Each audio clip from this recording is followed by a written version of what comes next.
एक तू ही निरंकार। पद संख्या 260। 84 को 4 भाग में बांट रहा है सृजनहार। अंडज जेरज शब्दज उद्भिज, इनके अंदर कुल संसार। दया करे जिस ऊपर स्वामी, मानव उसे बनाता है। गुरु मिले तो यह मानव ही आप खुदा बन जाता है। बिन साधु इस रमज से कोई पर्दा नहीं हटा सकता।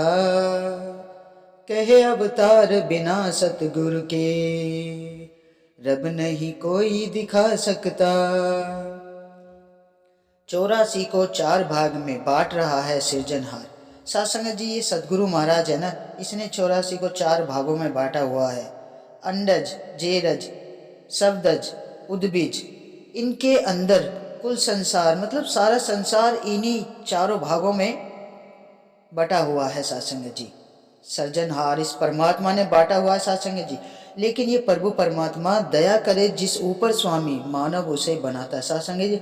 जिसके ऊपर इस निरंकार की प्रभु परमात्मा की दया हो जाती है ना, वो इंसान का जीवन तो माला माल ही हो जाता है सासंग जी, सुख में ही हो जाता है।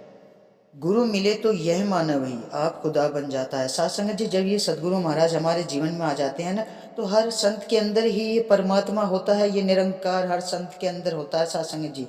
तो इंसान खुद ही खुदा बन जाता है, क्योंकि सदगुरु महाराज से उसका नाता जुड़ जाता है, इस निरंकार से उसका नाता जुड़ जाता है। बिन साधु इस रमस से कोई पर्दा नहीं हटा सकता सासंग जी। बिगर साधु, बिगर संत के चरणों से जुड़े हुए, बिगर इस परमात्मा के चरणों से जुड़े हुए कोई भी इससे मिला नहीं सकता है सासंग जी। कोई भी ये पर्दा नहीं हटा सकता। जब तक हम संत के चरणों में नहीं जाएंगे सासंग जी, कोई भी आंखों से पर्दा नहीं हटा पाएगा इस रमस से। कहे अवतार बिना सतगुरु के, रब नहीं कोई दिखा सकता सासंग जी। ये अवतार कहता है कि बिगर सतगुरु के रब कोई नहीं दिखा सकता सासंग जी। जब तक सतगुरु महाराज हमारे जीवन में नहीं आएंगे ना, इस प्रभु परमात्मा से हमारा नाता जुड़ेगा ही नहीं। इस रब की पहचान ये सतगुरु महाराज जी कराते हैं सासंग जी। इस निरंकार से हमारा नाता ये सतगुरु महाराज ही जोड़ते हैं। तो आप सासंग जी मिल के ऐसे सच्चे सदगुरु महाराज के चरणों में झुककर, इस निरंकार के चरणों में झुककर अपने आप को इस असीम विस्तार की ओर लेते चले जाए। साथ संग जी बड़े प्यार और सत्कार से कहना, धन निरंकार जी।